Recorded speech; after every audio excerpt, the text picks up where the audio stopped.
Welcome back to the regular exclusive podcast. And Renee, it's funny. I feel like we were just talking about, is the movie studios going to learn the right lessons from the success of the Backrooms and Obsession?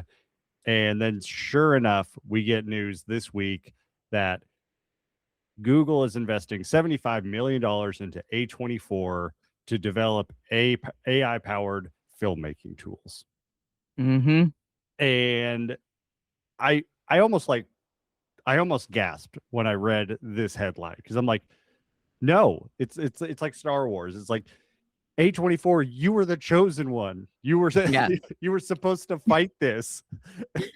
Exactly. This is very much Obi-Wan pleading with Anakin. Like you were supposed to lead the jar to bring peace and not destroy bring them. balance to the force, not destroy it. Yeah, there you go. Sorry. Apologies to Nolan for misquoting that. But for real though, this feels like, and the interesting part about it, I don't know if you saw this in the article, but it was like I didn't even read this at first. It was like upon later, like when I read a more detailed article, they said that the thing that they're after, that Google is like, the investment here is not like their IP, so like not their projects and titles and characters, whatever. It's the actual like way that they choose and make their projects and their workflows. That's what they're after. And I'm like, are we going to be using AI to try and create another A24 studio? Because it's not going to work. Yeah. You need there's no way to replicate that with AI unless who knows how they do it, but I just don't think this doesn't feel like a good idea. Like why do we want Google AI to have this information? We don't want Google to start making movies, do we? Well, and it's like we just saw this recently with like Darren Aronofsky making that Civil War or Revolutionary War AI show where like the entire show was AI generated. Oh, I think I heard of that. I tried to ignore it. It was like I saw like the trailer for it and I'm like, this looks terrible. And also the thing, you and I talk about this because you and I love, we love oneers so much, these long takes. AI cannot do a long take, so it's like it's going to be so choppy and over edited, cutting constantly. It's like every 15 seconds it's just like new frame. It's going to be insane. And I mean, it sounds like this investment, it says AI powered filmmaking tools, but I feel like that is such a vague description where it's like, oh no, we're improving processes, where it's like, no, we're going to develop the first fully AI movie. And I hate it. And we're going to try and package it as like an original creative like style, like A24. Like there's a reason they're going after A24 and not like Paramount Pictures, or Warner Brothers. Like Warner Brothers would maybe be better, obviously, but it's still like we're going to the guys that are so unique. Like they were known for being unique and letting original people tell original stories and be fully creative. And like they're gonna try and use AI to try and replicate. Like they're basically trying to learn what they do so they can replicate it with AI, is what it sounds like. And either like sell it to other studios or whatever. But it's like, why would A24 want to do that if it's like the thing that makes them special? Obviously, Neon is like kind of hot on their toes, and this gives Neon a huge advantage because they haven't sold out to AI. Yeah, I mean, for a while it's been Neon and A24 that are embracing new IP and original and new up and coming talent and stuff. And and the crazy thing is that like Kane Parsons, the success of the Backrooms and like how many young people went to the movies to see that. And like Kane Parsons is like doing interviews and just talking about, he's like, I have zero interest of ever utilizing AI in my process, in my movies. And now it's like A24 is like, hey Kane, we might make you, so maybe you should rethink this. It's like, can you imagine how shitty the Backrooms would be if it was done with AI? It would be like nonsense. I mean, it would just be hot garbage. The only thing I could trust the AI to do right with the Backrooms is creating weird versions of the Backrooms, because the Backrooms is just weird, distorted versions of real life, and AI is really great at doing that. Like, but it's just craziness. So yeah, now in my book, Neon is the front runner ahead of A24. They were like neck and neck. I'm also really curious, especially after Obsession, to see what Blumhouse does. Because like Blumhouse, their model is essentially we do everything cheap, and every 1 out of 10 or 20 is going to hit real good and cover all the I think bad they've ones been up. having better hits lately, but also I think they're similar to A24, and plus it's like I feel good about them now because it's Blumhouse and Atomic Monster, which is Jason Blum and James Wan of Saw, the Insidious, and Conjuring franchises. Like, as if you need any other reasons that you should feel trustworthy with him. But those guys, I think, are like they're also producers on Obsession, and then James Wan also on Backrooms. Like they, I think, are going to be fine with like bringing on. They're clearly interested in finding newer filmmakers who are bringing something interesting and different to the table. So I think they're also like going to be okay. But they do also have like Universal as their overlord, so I don't know how that affects like full creative control. But like I feel better about them, especially like I don't know. I just feel like A24, if AI is going to try and replicate what you do, fine. But like, do you have to help them? Why would you want to help them? It just seems like, what's the point? Why do people want to like train our robots to replace us? It doesn't really make sense to me. Yeah. It seems counterintuitive. Why would I do this? Because then I won't have a job. Yeah. Like, maybe I don't contribute to the downfall of humanity. I don't know. Maybe that's just me. That's how I'm feeling. Craziness. All right. Well, let's take a little break and then we can get into our little recap. Mid-year check-in. Yeah, mid-year check-in. Thank you. All right. We are wrapping up June here, getting ready to shoot off some fireworks and get into the second half of the year. I feel like I'm working for a public company again where they're like, we're in H2. Here's our goals for H2. Yep, 100%. Just good vibes. But yeah, so let's talk about the year so far. I mean, we have some categories that we're going to get into, but I mean, Renee, what's kind of the vibe for the first half of this year? Movies overall. Do you think we're off to a good start? Do you think we're off to a great start? I think we're off to a pretty great start. I don't know about you, but it feels like this year, I mean, maybe I'm just thinking horror, but in general, I feel like it seems like a good year for movies. Yeah. It seems like it has been, and I'm hoping it will continue because we have some good, we'll talk about later in the episode what we're looking forward to for the rest of the year, but which there's a lot. So I feel like this could be a potential banner year for movies overall. Yeah, I would say this has been a very good first half of the year. So I started like tracking my watches on Letterboxd in 2024. So like I kind of gauged the year based off like how many 4-star reviews do I do for movies. Because I feel like I'm pretty good at just not watching the movies that I don't think I like. But like 2024 I think was an incredible year for movies. I had like 24-star movies in there. And then 2025 was also a great year. Not as many 4-star reviews for me, but it was pretty close. This year so far, I've only had, I think I've only had like at least 4-star reviews so far. Wow. But I've had a lot of 3 and 3.5s. So at least on average, we're getting better films overall. Yes. So like I'm still very happy with this year. And we've also had like some incredible like singular movies this year. Yeah. But like as a whole, I've been very happy with this year so far. Now you are more of the authority on this year when it comes to horror specifically. But I say that because horror this year seems to be like crushing it more than usual. But I think like you have to have the success from previous years to get to this point. But like Kate, like literally just the fact that we have Obsession and Backrooms making so much money and released within like the same month, so not even like that much time. And to like new filmmakers, like it's just I think an exciting time in horror that like it always is, it feels, but like right now, especially we're getting to see all these kind of younger directors come in who are like from a different generation. And I feel like it's interesting thinking of like the things that Curry Barker references and that, Kane Parsons is like influenced by is totally different than like the things that even people in our generation, I would say not maybe not millennials, but at least Gen X and above, it's like,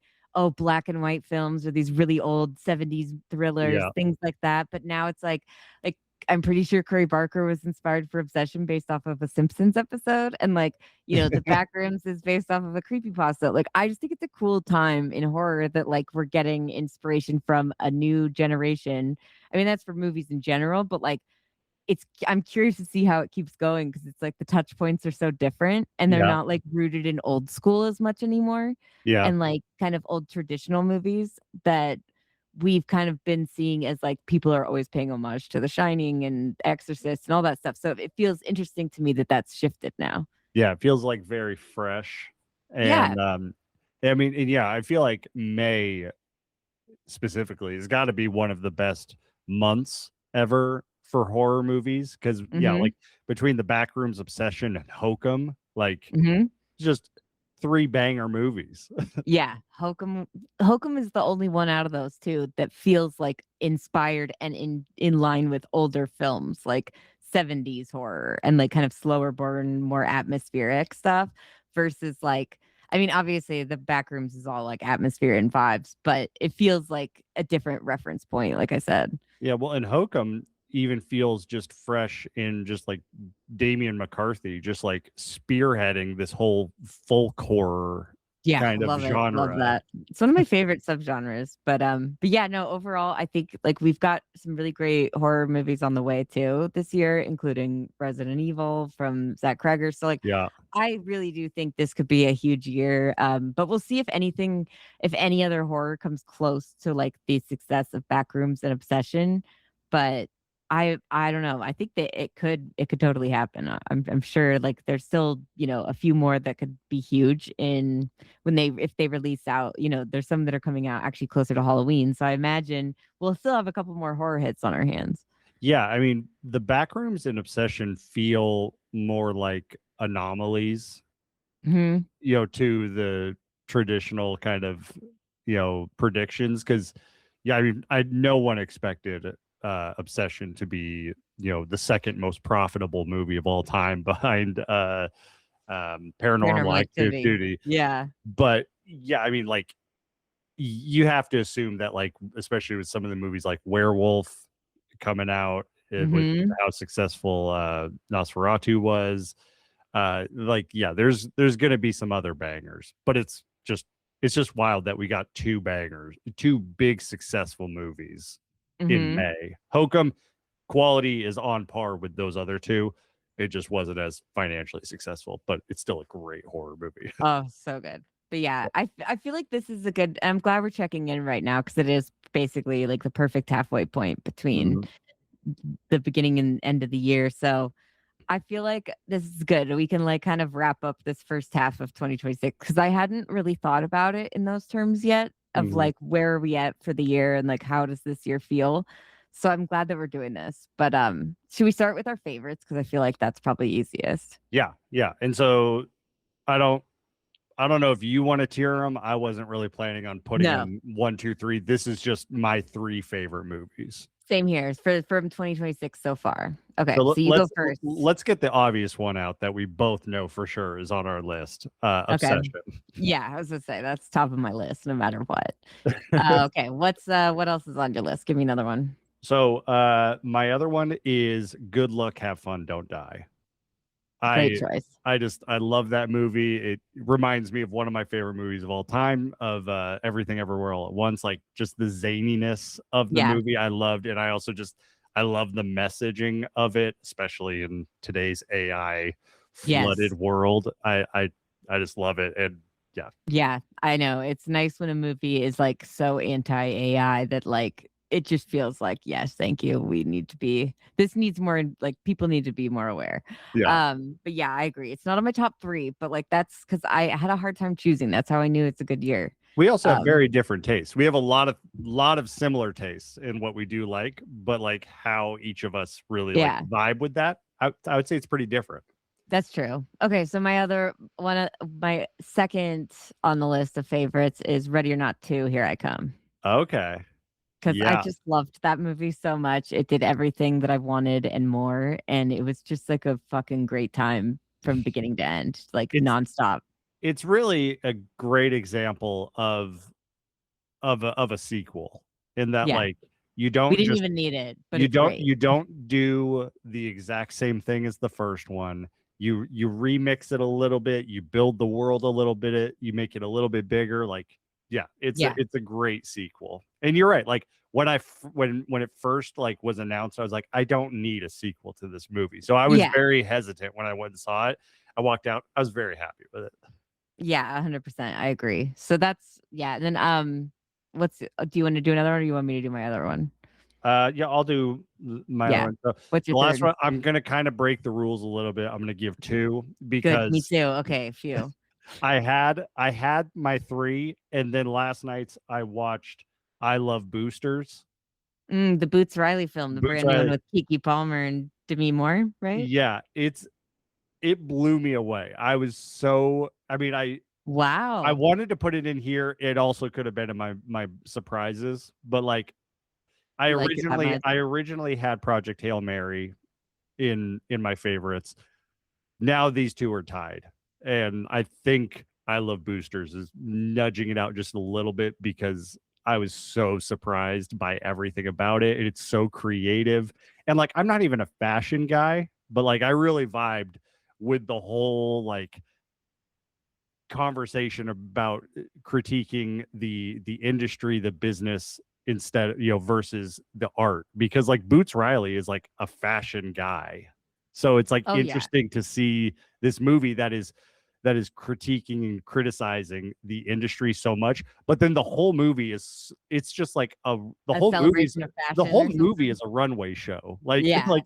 Everyone is dressed in like these very vibrant outfits, and I just vibed with it. Like 100%. Yeah.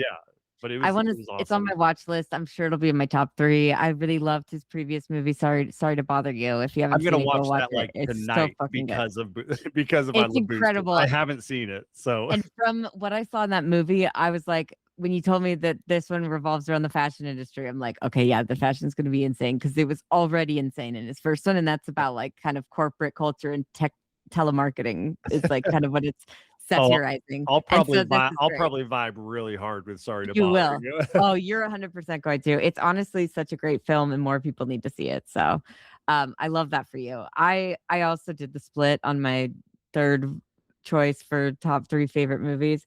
So I'll tell you, mine is Hokum, which I think might edge out the other one slightly, but I also put the new Scary Movie on here because I just had a blast, and I feel like I normally don't put a comedy on my top 3 list, but I just felt like I was so nervous about it and like thinking maybe it wouldn't be good anymore, and it was just great and incredible and fun. So yeah, I'm excited to see that one. I didn't get around to seeing it in theaters. But yeah, like we've gone through the first 3, or sorry, 4. First 4. And yeah, like it is kind of scary having a sort of like legacy sequel kind of comedy, because like the originals have so much nostalgia to it, where it's like, are they just going to do more nostalgia baiting? They do some of that, which is like expected, but like they don't do a ton of it. Like I will say, Shorty probably does say like that.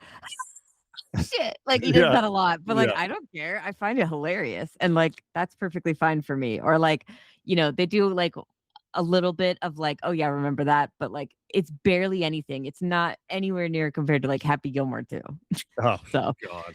Which was basically like, remember when that movie was funny and this one sucks? I think that was my worst movie of last year. I would have to look at my list again, but I was like, oh my God, I'm pretty sure. I don't think I even I talked with my brother about that movie recently, and my brother's a golfer. And so I don't know. Part of me thought that he would be like, "Oh yeah, it was fine." He was just like, "I hated that. It was awful." Yeah, I was like, good. Thank you. Thank you for that. Yeah. No, but it's like funny how hard it was to choose like three good ones. I felt like the three like disappointments that we'll go through, like, well, I guess we can go through those next since we're done with our favorites. Let's get into the disappointments because I will tell you, this was a lot easier for me coming up with a list for disappointments because, and I'll say again, there was only a few. There's not Yeah. really that many this year that really disappointed me or pissed me off. There was three that did at different levels, like not all of them were like equally terrible or bad movies overall. Two of them were, but one of them was not necessarily a bad movie. It just wasn't what I wanted. Yeah, and I think this is a good category to like kind of define a little bit. Like a disappointing movie is not necessarily a bad movie. It's just we had high expectations for it. Or we had expectations of some sort, which I know we always say don't do it, but like, some of them, it just feels like they really let you down on the basic principle of what was expected, and other ones it was like they didn't even try. Yeah. So for my case, at least two of them are bad movies, like just objectively. But yeah, maybe not for Jace, but let's get into them. I think we both have at least one on our list that's maybe two probably, but at least the number one is probably the same for both of us, is Scream 7. Yes. Is that on your list? Okay, please. Thank you. Scream 7. That's top of the list. Scream 7 is the one movie where I expected it to be bad, but I didn't expect it to be that bad.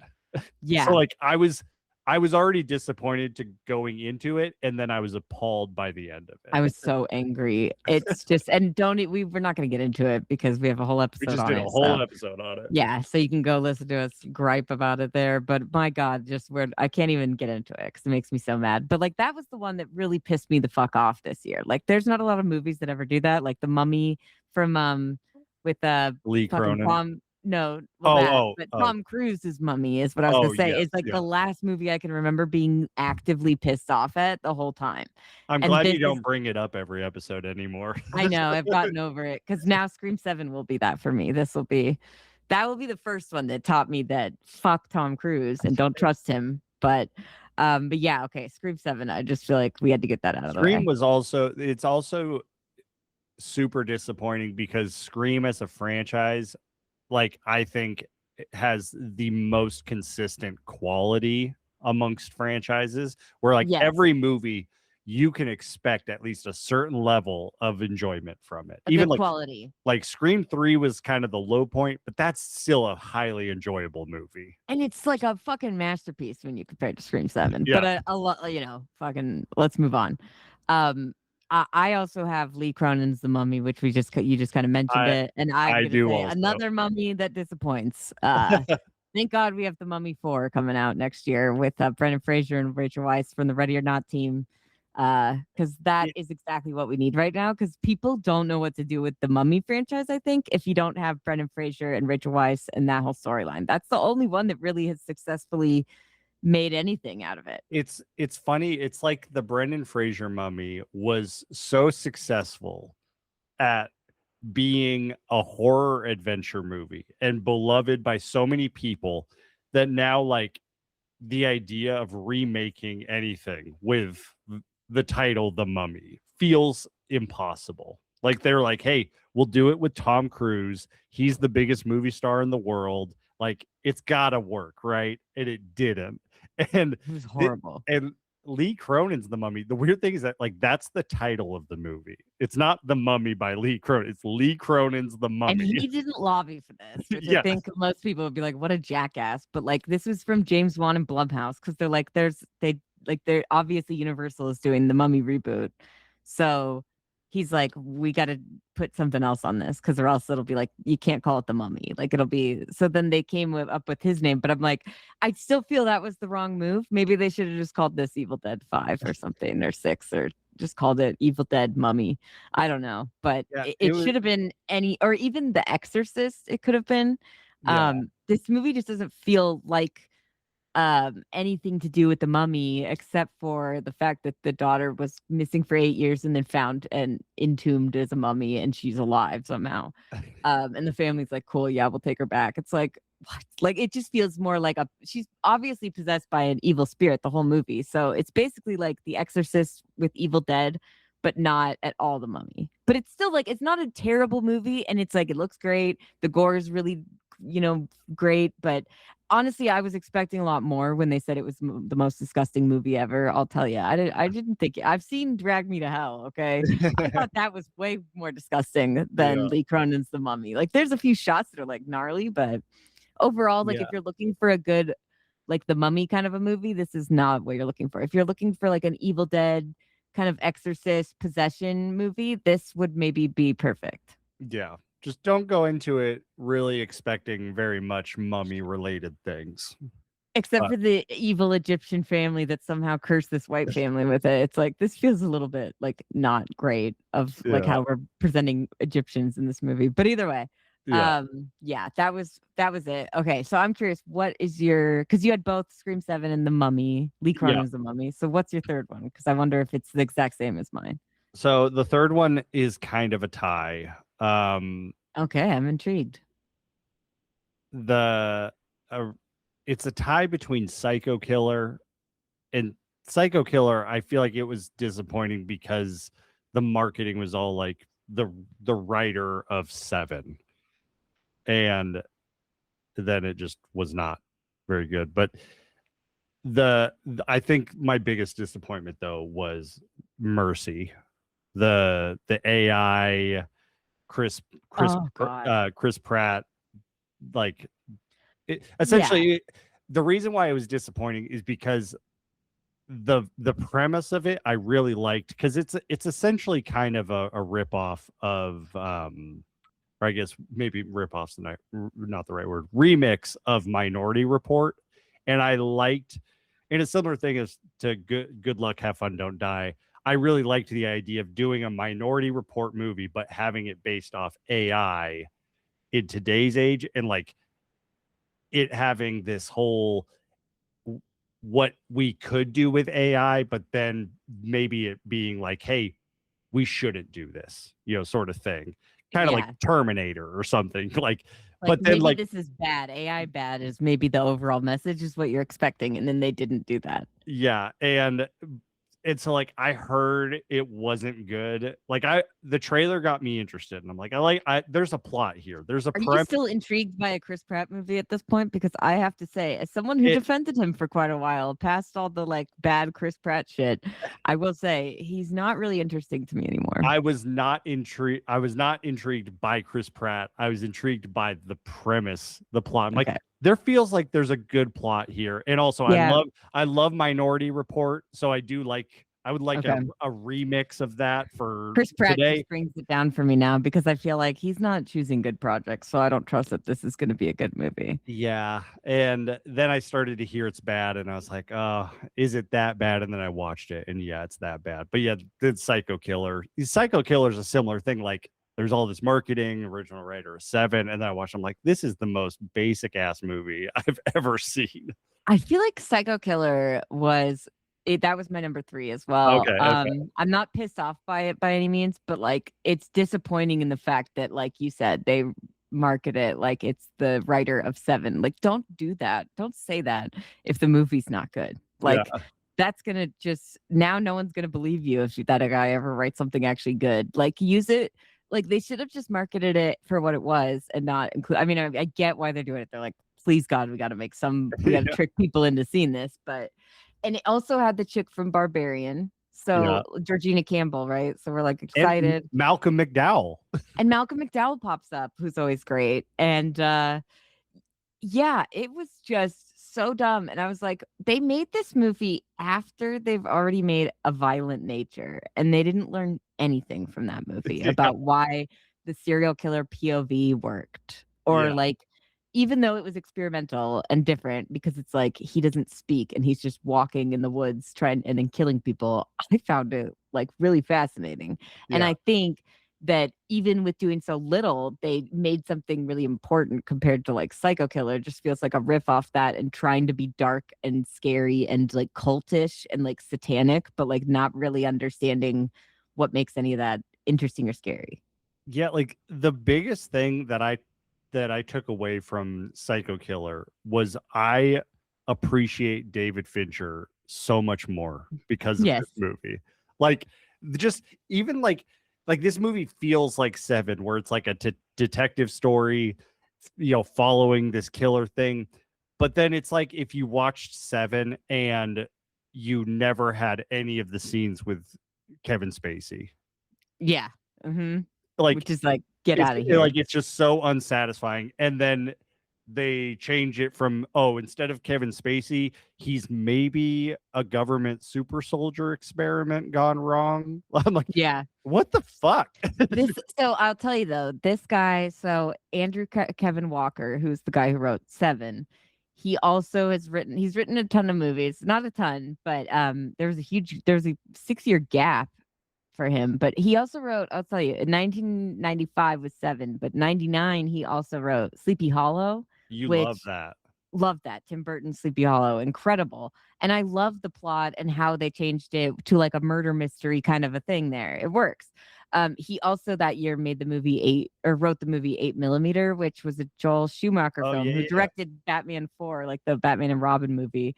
And it's like Nick Cage, and it feel like it's trying to be Seven, but it's so not.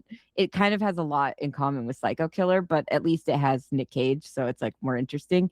But I think after he wrote The Wolfman, like the adaptation with Benicio del Toro in 2010, like he didn't work for 6 years writing anything, it says, unless he did like maybe TV, but he did that no, Netflix not even movie really. with Michael Fassbender a couple years ago, The Killer. And that was a David Fincher. Good. He also wrote a really good episode of Love, Death, and Robots that David Fincher directed. The one that is called Bad Traveling, and it's like the guys on the ship, and then like that ancient crab monster thing. Yeah. Such a great fucking episode and really cinematic. But yeah. So he's written some stuff. He wrote The Killer, but like again, I don't necessarily think like that was the best written movie. Well, like The Killer had 2 other writers associated with exactly. it. And then it also says that he was like a script doctor. So I mean, like he was hired to rewrite and help fix scripts. And like 2 of them are Fight Club and The Game, which are both David Fincher movies. If you haven't seen The Game, look it up. It is a great film with Michael Douglas. Michael Douglas. Yeah. Such a good one. And Sean Penn. Really good movie. And then Event Horizon, which I just fucking love. Yes. So yeah, it's funny because he works with David Fincher a lot. You'd think that his scripts would be a little bit more consistent, but maybe it just comes down to the director, because his next film that he wrote hasn't been announced when it's coming up, but it's from Panos Cosmatos, and it's the guy who did Mandy and Beyond the Black Rainbow, and it's called Flesh of the Gods. And it's a supernatural gothic horror film. So he wrote it. It stars Wagner Moura and Kristen Stewart, and I'm excited. Oh. So I'm giving the guy. Maybe it is the fact that, well, also it says he produced Psycho Killer, so maybe that was it. Maybe he had a little too much say in the producer role. Forced this movie to get made. Yeah, I don't know, but it says he's not a producer on like the other movies that were good. So who knows what's up with this guy? But I think that's interesting. I also, I guess this is a negative shout out. Honorary mention for disappointing movies was Greenland 2. Is that the one with Gerard Butler? Yeah. The first Greenland, I didn't watch it before this year. I watched it and I watched the second one. The first one is like a really surprising, interesting doomsday movie where like the movie's not really about the thing that's happening. It's about the family that it's happening to and their journey for survival. And so I thought it was just like a really interesting take on a apocalyptic movie. And then the second one is just like a shitty road trip movie. And I'm like, it even like, and the acting is great. Gerard Butler and I forget the woman's name she's from Deadpool. She's great. But like the story itself, I'm just like, this is nonsense. You'll see any movie with Gerard Butler in it. Gerard Butler is my guy. He's in my pocket at all times. Like always. Love that man. I get it, but yeah. Well, let's end on a high note. Okay. Let's get to our surprises. I feel like we're gonna have at least one similar movie on here, but I think the others are gonna be a little bit different. I think this is where our I think this is where like our like movie tastes really separate, because like some of your movies that were like your favorites, they surprised me a little bit. But anyway, I'm just over talking. What's your first surprise of this year? Faces of Death. That movie also did surprise me, but it's not on my list. It surprised me a lot. I just expected to not think real much of it because I didn't know. I've heard of the original movie, but I'd never watched it. I finally watched it because it's on Shudder, and I was like, this is disturbing. It's like the first 45 minutes are like animals being killed, and then it's like humans. And it was like marketed, it was like one You're of those talking about like, the original? yeah, the original Okay. Faces of Death is like done like a documentary of like all the different ways of dying and like death on the planet, basically, and looking at like animals and then humans, killing humans, different types. So it's like it was very like I could see like it's very much the like it was an unrated, it was a movie that like you couldn't watch back in the day, and it was supposedly real death that you were seeing. And like all of it's fake actually, but it was marketed that way like back in the 70s or 80s whenever it was made. And Kind of like Blair Witch Project. Like that movie yeah, was so successful because people thought it was real. exactly. And so it's one of, but it was like it wasn't even in theaters. Like it was like one that you had to like find on like someone had a video or whatever the fuck. Like it was hard to get. So the fact that they were doing a remake of it, I was like, that's interesting because it's not like it's got this huge full following. It's definitely got like a cult following, but like Mm. it's not like a big movie by any means. So I thought it had a lot of like it could do something, boring, interesting. There's a lot of ways it could turn out. And I was very surprised with how much I really enjoyed it. And I thought Dacre Montgomery as the killer was fucking incredible He was performance. wonderful. So good. And I'm Like like, God damn he it. was so good at being the bad guy in Stranger Things that like Yes. I'm glad he got to do it again. Yes. He's so good. And I think he's really, really talented. And honestly, I just want to see him in more. And like and the horror film, like he was perfect. I really enjoyed his performance. The main chick really, I didn't care for her. The Barbie Ferreira from Euphoria. I liked her on Euphoria, but my God, I was like, this bitch is the worst. I liked her in this. I mean, maybe it's because I'm still working my way through season 2 of Euphoria, but Maybe, like but I yes, they really tank her character in season 2. like the end of the movie. I like how unhinged she gets at like in the final thing. That's fine.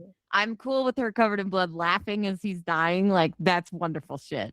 But up until that point, she's a psychotic bitch. And that train video was the worst thing I've ever seen.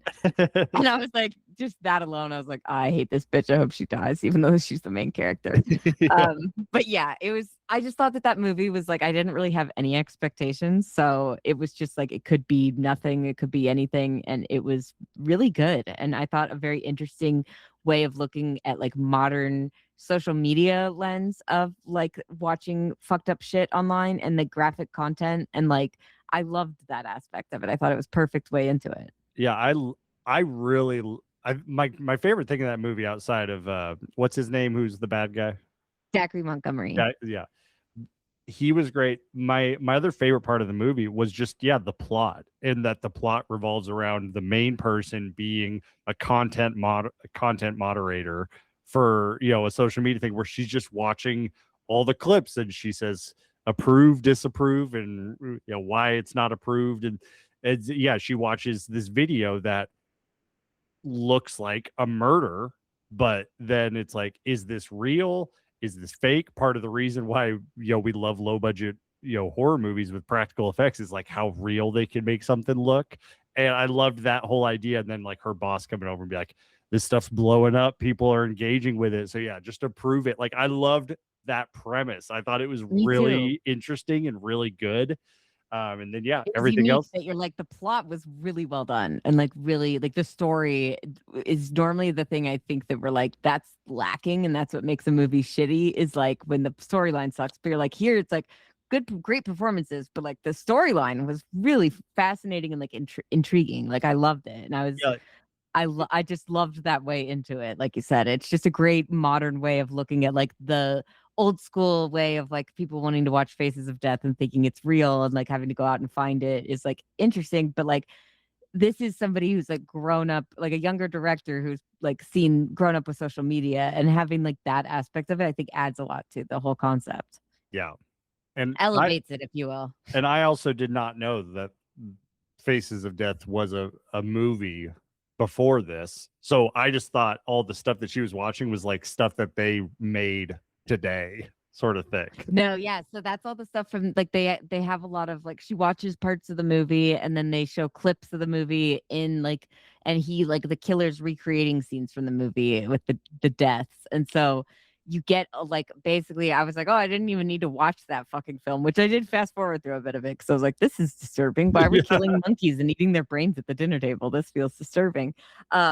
But you basically get the whole recap of it from there. And so I just thought it was a really cool way to like bring you up to speed because it's like how many people could you guess on like your like probably maybe a handful in the world that would know or like recognize Faces of Death. Like there's not that many people. So it's like you'd have to find a way to educate them on what the original is in the movie. And they made it work perfectly.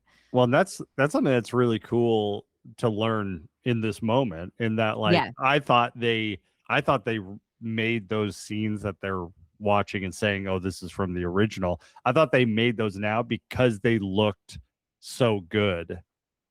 And like it's crazy. People thought that the original was like, real. It's crazy to think that something, when was the original? Like you say the 70s? I want to say maybe the early 80s, I think. Okay. Yeah. Okay. That would make sense with how good it looks. But yeah, like it's crazy to think that something looked 1978 American horror film. Oh wow. So that's like man, that's when like practical effects really were popping off with like Star Wars and like miniatures and things like that. What they do is they also incorporate real footage. So they're like obviously like the electric chair isn't real. But like they do like I think the animal footage might be real. And then also there's like the opening of the movie is like 10 minutes of an autopsy. And I feel like that could be real. I'm not sure. But yeah, there's a lot of stuff. There's like war footage and atrocities. They include footage of the Holocaust and stuff, or like from that. Like they include a lot of fucked up real shit, Jesus. But they also do include like fake stuff. So it's like a man getting attacked and killed by an alligator, or like assassins and stuff like that, or like SWAT team, which they recreate later on, and stuff like that. So it's like there's a lot of different, I mean, they literally are going through all the different types of death in that movie. So they had a lot to choose from, honestly. But yeah, it's a disturbing movie. And I'm like, I could see why people thought it was real. But like, I think it's the fact they were mixing real footage with the fake footage that made it feel like it was actually real. That's probably why everyone believed it. Yeah. Plus, it's like probably nobody actually saw it. So you're like just hearing about it like from other people. And then it's like getting passed around. So you're probably just hearing stuff that's not even in it. And like, oh, wow. So like everyone just thinks like, yeah, that was a real movie, but it was not. I still thought that before I looked it up. So good call. But yeah, that was my first surprise. Sorry to take so long, but Faces of Death was a great movie. I feel like with surprises, you have to talk about it a little bit more. You got to talk about why it surprised you. So, and I wanted to pick movies that we haven't talked about on the pod. So, so for my surprise, I'm gonna pick Exit 8. I almost picked that too. Like we did talk about it briefly, on a pod episode, but like I was really surprised by this because I knew of the game. And the game is essentially kind of a puzzle game. And I wasn't really sure how they were going to make a plot for it. Mm-hmm. And they totally did. And they crushed it. They actually took this game that essentially is you going on a loop, like the same thing happening. And the way you get through the level is you have to identify if something's different or not. I was like, how do you make a plot around that? And they did such a good job of, first of all, just giving us a character. He walks into this thing and then they don't explain what happens at all. So it doesn't take up any of the movie. And the plot is really just... You just get the 3 basic rules and then he's off to go. Like then he reads off the sign. That's all. You have as much context as he does. Yeah. So then the story just becomes him enduring this thing that's happening and then weirdly learning from it and then growing as a person. Like it's such a... I was like, this is a short at best. There's no way they're going to be able to fill 90 minutes. And they did. And at the end, I was like, I really was engaged and really enjoyed that the whole time. I'm really glad they didn't make it over 2 hours or like something like that's an American movie problem that they would have done. Like Lee Cronin's Exit 8 would have been like 2.5 hours. And it might not have even had the Exit 8 in it. Who knows? But I agree with you. That movie almost made my like top 3 surprises too, because it was just like an unexpected, really good time loop movie, it feels like, but also like similar to the Backrooms, where it's like this kind of creepy, getting lost in a very suburban, like normal looking place, like very, banal, very like everyday life, but like there's no one around and it's like spooky. It reminded me of similar vibes with the Backrooms. Yeah, it's a very creepy movie. And I really enjoyed it. And I too am terrified of taking the subway. So yeah, I mean, I was really happy with it, and also was not expecting it to have like, emotional moments. Like I think the whole time loop is like one of my favorite subgenres, and a lot of these are comedy movies. Yeah, and this movie doesn't really have any comedy in it. And so not much. I was expecting it to really lean into the comedy, and the fact that it didn't and it still really worked, I was really surprised and happy with. Me too. I agree. That's a good mention. Good shout. I have another one. I don't know if this one might be on your list. I'm curious, but I have The Drama. Oh yeah, that's the next one on my list. Cool. This movie surprised the hell out of me, and I did not know the twist, the controversial part of it. Yes. So I got spoiled on that, but that was like because all the reviews online from like that you would normally read for a movie where they don't give away the whole fucking plot. They literally all were like, here's what her secret is. And I was like, are you kidding me? But I will say, if you learn it and then you watch it and have the knowledge, it's okay. Like it doesn't ruin the experience. To me, it just made me more intrigued or interested to watch it because I thought like, what a fucking choice. And I think the movie is just so relevant for like right now in the world that we live in, especially with everyone just trying to be like, trying to fucking make everyone feel terrible for all their choices and that forgiveness is never okay. Like that kind of feels like the culture we're in is berate and belittle, but like don't forgive. And it feels like we need to get past that. It's just the subject that it does deal with is very fascinating. And so even if you know it, you'll be fine. Like I think no matter what, it'll make you more interested. Plus, I mean, Zendaya and Robert Pattinson, need I say more, right? Amazing. And such good chemistry. And also like, I just want him on press tours for the rest of his life. Robert Pattinson is an incredible joy. And I just love watching him do interviews. This was one of the big surprises for me, and it's not because of the twist that you learn, but just like how they handle the subject matter. And like this director, Christopher Borgli, he's the same guy who did Dream Scenario, which I loved. With Nick, everyone's dreaming of Nick Cage. I love that movie. And like, he wrote and directed both of these movies. I think he has a really incredible way of like unraveling really sensitive topics, and not even so much like unraveling them in the way of like to be edgy or whatever. Like this movie is this and Dream Scenario are both like really examining like social media, but then also just like how the general public responds to different things, controversy and different and how it's like exactly. I think you're totally right there, because it's like how in Dream Scenario people start holding things that Nick Cage does in the dreams against him, and he's like, I didn't do that, and they're like, well, I'm mad at you anyways because you did it to me in my dream and it scared me or whatever. And it's like he's not even doing it. It just feels like he's really interested, I think, in like looking at these people who are virtue signaling and being like, I don't feel safe, and like kind of examining that whole headspace of like where we are like all so in touch with our trauma now. It feels like just kind of like both of the movies really kind of lean into that, but also like have other things about our culture to say. Like the other one I feel like is a lot more about like advertising and social media, and this one, The Drama, is way more like I won't tell you, but the subject matter is different, but it is also dealing with that kind of like virtue signaling that you see all over social media. Yeah, and the thing I that think it's still related.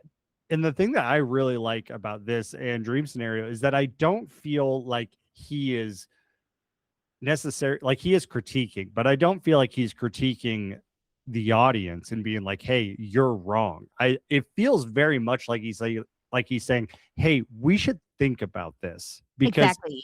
if we think about it, if we talk about it, we actually might come together more." Exactly. He's starting the conversation with these subjects and not like belittling, like you said, like there's satirical elements that show like, yeah, I don't think that's good behavior, but it's like it's kind of putting that kind of making that behavior show up in an environment where you wouldn't normally see it, and then it's easier to kind of approach it, I think. And like Yeah.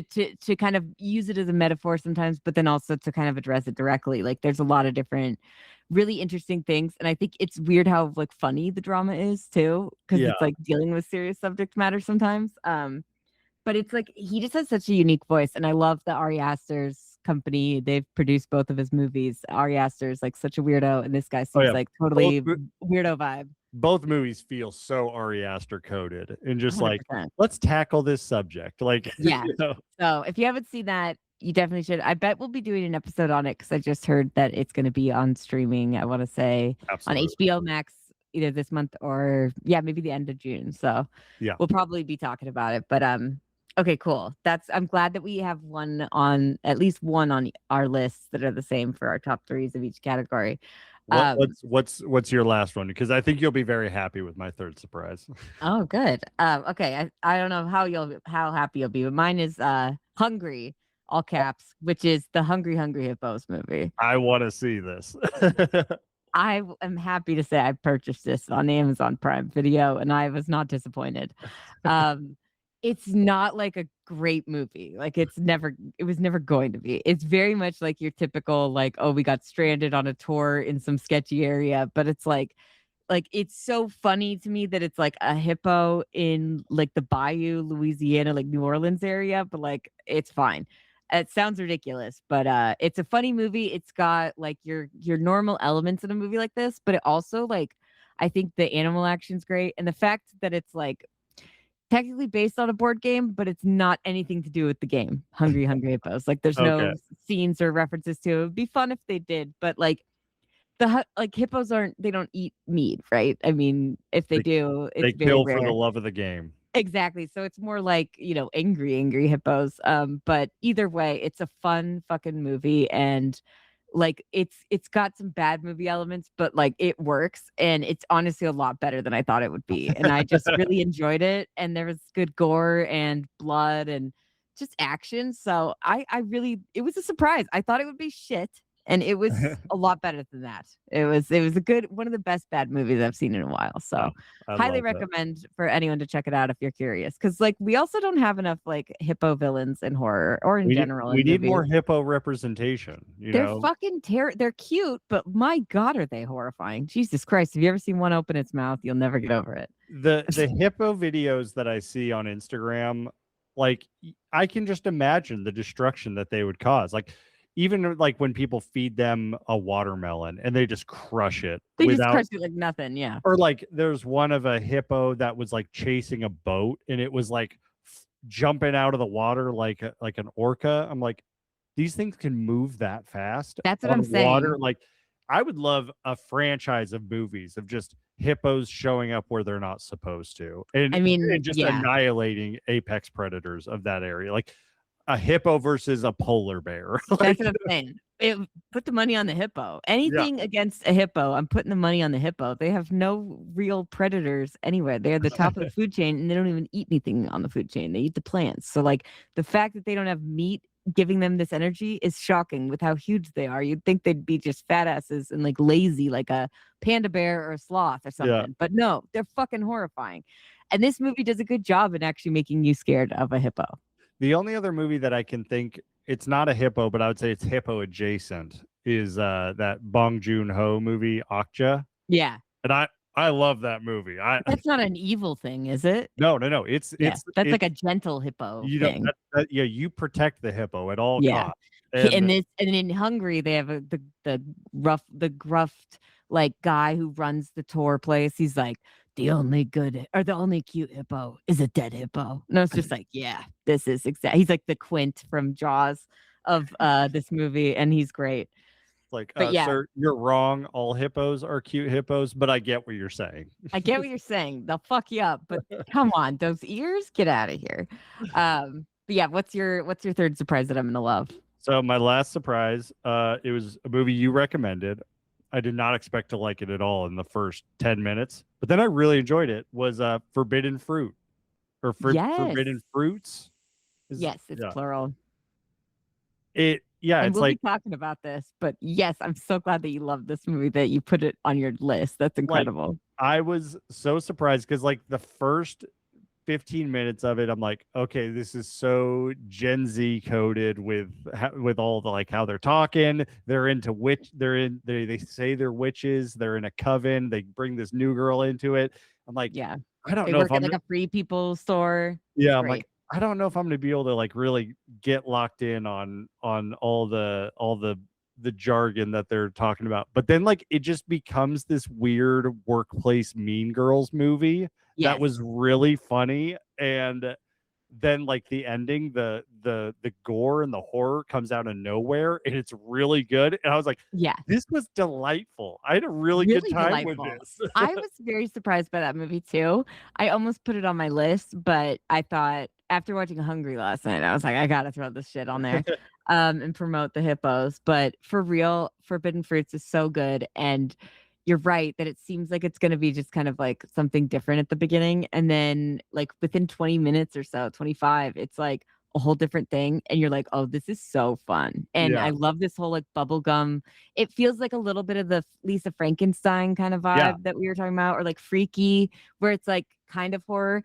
But then when you get the gore and you're like, okay, that's why this is a horror movie. Like I was so in love with it. It was so good. And it kind of, it did a little bit remind me of not well, Lisa Frankenstein does go there with the gore too, but like they don't fully go there. But it felt like, you know, they do the shadows and stuff. So like and they imply like penises getting cut off and things. So like they kind of do it, but like here they really get gross and at the end. And I just thought after like the Mean Girls bubblegum horror kind of vibes, it was such a fun and unique movie. And we're gonna talk about it, but I'm glad that that's on your list.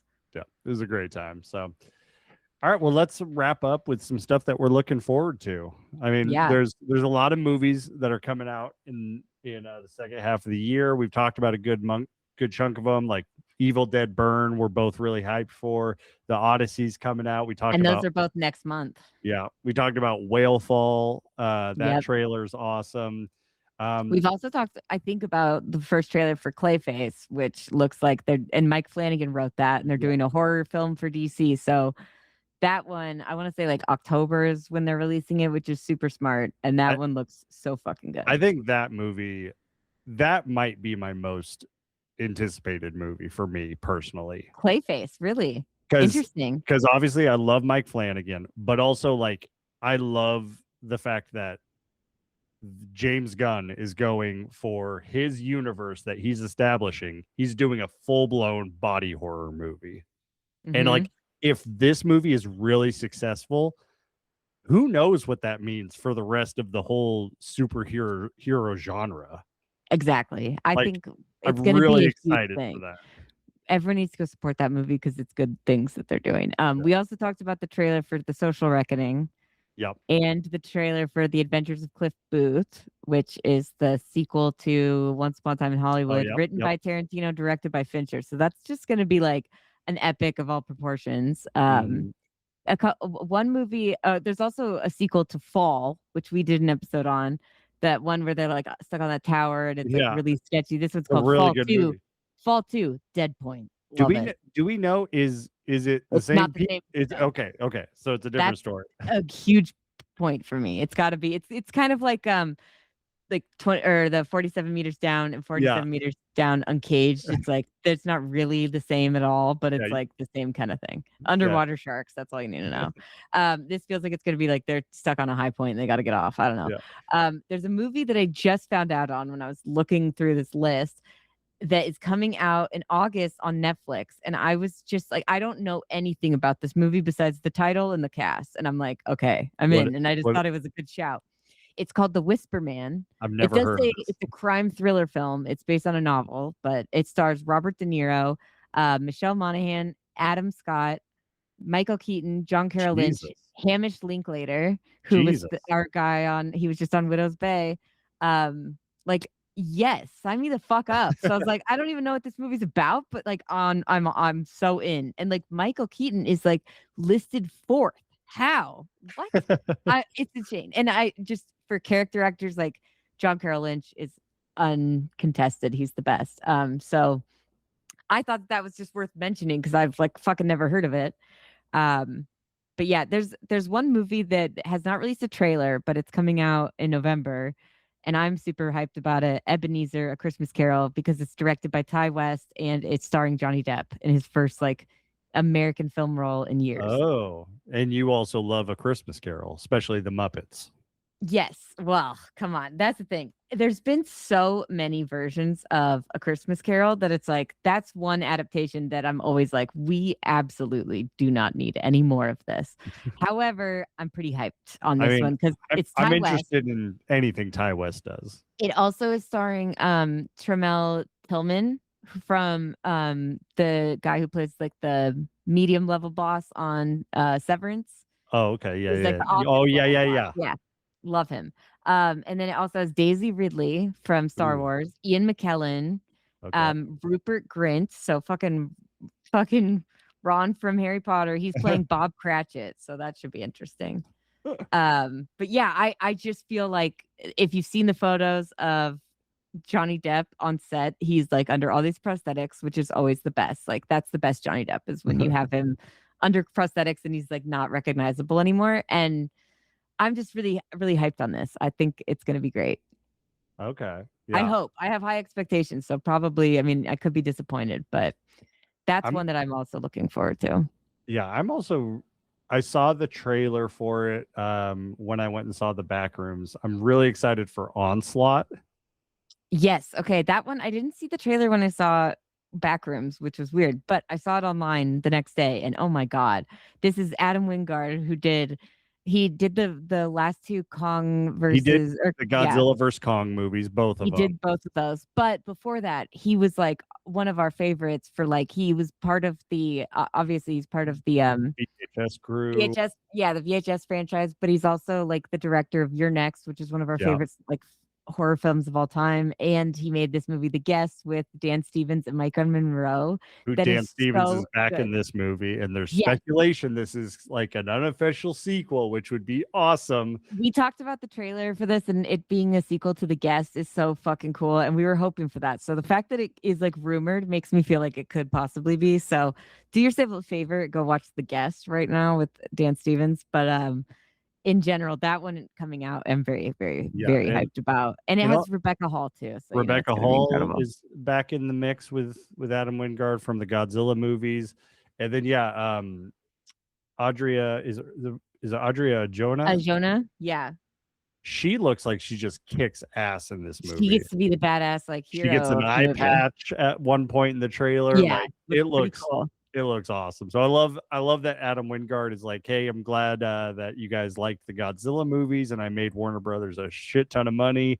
So I can do what I want now. I'm gonna go back to doing my thing. And then Simon Barrett, who was his partner for the VHS movies, they wrote for The Guest. Yeah, they wrote this movie together. So they were planning to do a sequel to The Guest, but they never got around to it. They used the music for one of the Godzilla movies. I don't know how. They already had a soundtrack for the movie that they hadn't. I don't know if they wrote it, but I really hope that's what this turned into. So another one that we have talked about with trailer wise on here that I just figured shout for Resident Evil and Doom Part 3. But I would say Doom Part 3 is probably my number one most anticipated movie of the year.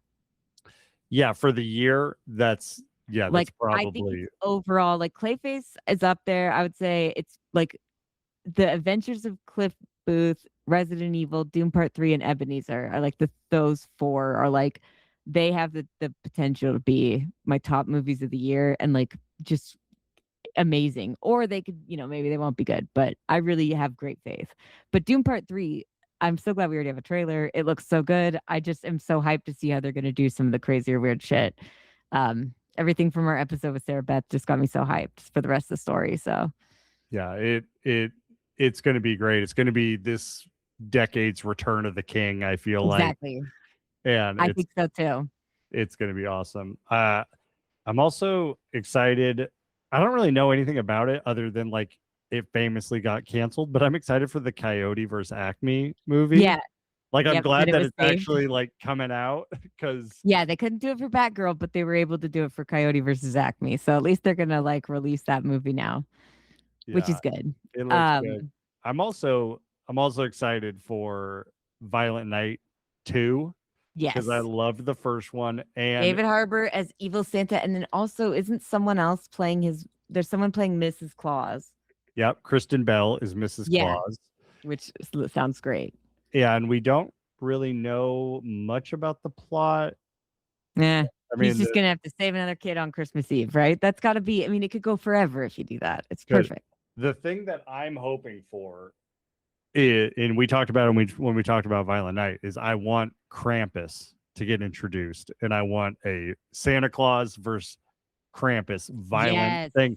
And if they bring Krampus in for real, I will fucking lose my mind. I'm holding out a little bit of hope that we're gonna get it because there's someone listed as Norwegian #1. I know Krampus is German, but it's close. If we're introducing some Europeans, maybe we can get it because there's hardly anyone that is actually listed as a character on the IMDb. Who else is he gonna fight eventually? I mean, you can't just keep fighting bad guys who are humans, right? I feel like they got to step it up to a supernatural level. And outside of like Jack Frost, I don't know who else is he gonna fight. It's Krampus or nobody. So he's got to be, or Mrs. Claus, I guess, or Rudolph. I'm not sure how it works, but evil Rudolph. I don't know. There's a whole movie of that. There's this horror. I think I've told you about it. It's called A Christmas Horror Story. It's an anthology movie. Yeah, I do remember. All these they have a couple Krampus stories, but the second one is like all of the elves at the North Pole are they're all becoming zombies, and Santa has to kill them all.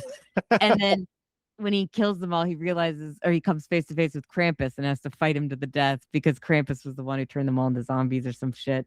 And it's just like great stuff. It's like an action horror. It's so fun and great. And it's got a fun twist at the end too. But that one's just like, I always think of it when I think of Violent Night. And like that is like a full on like big ass scary looking Krampus versus Santa. And yeah, we need that with David Harbour. Yeah, it's like he could fight Krampus or like the Grinch. Yeah, exactly. But I doubt he has the. I doubt they have the rights to the Grinch. But they could do Jack Frost like the horror film with the one that like the murderous snowman. I finally watched that movie, by the way. It was just god awful, but hilarious. Jack Frost with Michael Keaton is one of my favorite like childhood movies. That movie always makes me cry, and I'm like, I don't know why, but I love it. I want my snowman dad too. Jumanji Open World is also opening Christmas Day this year, so I'm gonna go see that. I don't know about you, but hyped. And Werewolf, I know we already mentioned, but that's coming out December too. Mm-hmm. December's pretty stacked, honestly. I feel like December is usually pretty stacked. It usually is, but it's like we've just got a great second half of the year looking at this. And then there's just a couple other shouts. Eli Roth's Ice Cream Man. It's like a slasher, and I've only seen like brief previews, but it looks great. Eli Roth always does good bloody gore fest. So I don't care how it is. It's going to be fun. And then Madden, about John Madden with Nick Cage starring as him. There's a trailer out, and Nick Cage looks and sounds just like him. It's crazy. A biopic that I am interested in. Oh, and also on the same lines of this, have you seen the Rob Pattinson To Catch a Predator? Yes. Trailer? Okay. Just saw that too. He nails the voice exactly like fucking Chris Hansen. It was insane. It looks crazy. I can't wait for that.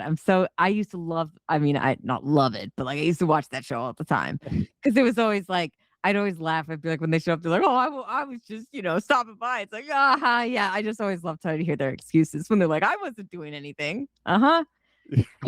With your pants down, pervert. That's like, it was like a weird, like, I just feel like that is such a strange thing to do a biopic on with that guy and that whole thing, but I love it. And I think the fact that Rob Pattinson is playing him and nailed the like voice, because it was like just a rush of nostalgia hit me when I heard him speak, because I was like, oh my god, and I'm Chris Hansen. I was like, oh yes. But yeah, honestly, this year I feel like it has potential to be one of the best years of film in like the 2000s on, I would say, but especially the 2020s. I mean, we've been pretty good the 2020s.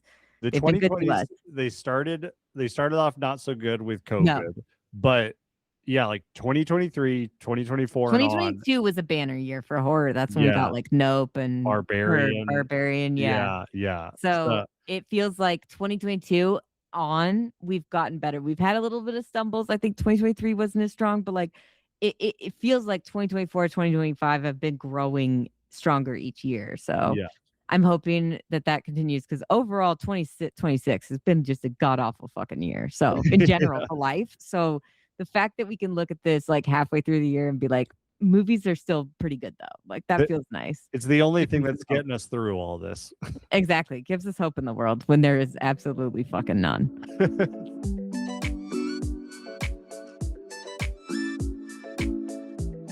Well, that's it for our wrap up of first half of this year. We would love to know what your guys' favorite movies are, surprising movies, disappointing movies. Because it's been a good start to the year. There's a lot of interesting stuff that's happening, and it's going to be even more interesting to see what happens the rest of the year. Yeah.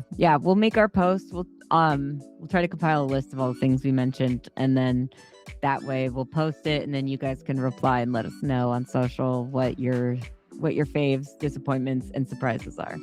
Yeah. Just don't let us know if your favorite movie is Scream 7. We don't want to hear. I don't want to hear from you, or Psycho Killer, or the Lee Cronin. Maybe the Lee Cronin's The Mummy. I'll give you a platform, but other ones, no. All right. Well, let's next week let's get back into movies, and specific movies. Yeah, and I maybe kind of spoiled a little bit, or maybe I didn't, but I mentioned you just the movie. Hyped it. Yeah, I hyped it up because I was really happy with it. But Renee, tell us what movie we're watching. Next week we'll be talking about Forbidden Fruits, which Jace put in his top 3 surprises for the year, and for good reason. It's like a witch coven of girls who work at like a free people store, and it's way more than that, but that's all I'm going to tell you because it's great. And it's unique, it's different, it's fun. And I think like it is surprising in the way of like people who you might look at the trailer and be like, this does not seem like it's for me, but you might find it is actually for you. I think it's way more than what it looks like initially. And you can find this on Shudder. It's streaming there this Friday. So you have a whole week to watch it. Yeah. And like the way I would describe this movie is it's Mean Girls, but rather than being set in a school, it's set in a shitty retail job. Yeah. And then so also add in like the craft for like the witchy coven elements and like teenage girls as witches. I love all that stuff. And I think the combining of that like witchy coven energy with Mean Girls vibes is just perfection. Yeah. It's fun. It's really fun. It's really funny. Like I was laughing a lot. The cast is great. Yes. And it's a good time. Like I did not think I thought I was gonna be like, oh, this is fine, but it's just not for me. No, this is totally for me. I was very surprised. So yeah, which is interesting because you said that you felt like Wednesday was fine, but you're like, that's not for me. Yeah, you knew that pretty quick, and then with this, you're like, but actually, this is for me. Maybe. Yeah. I think Forbidden Fruits could be for everyone. Honestly, we should have more like these. I hope they make another one for sure. But all right, well, that's it for this week. We'll see you next week on the regular exclusive podcast. Don't forget to like and subscribe. We out here.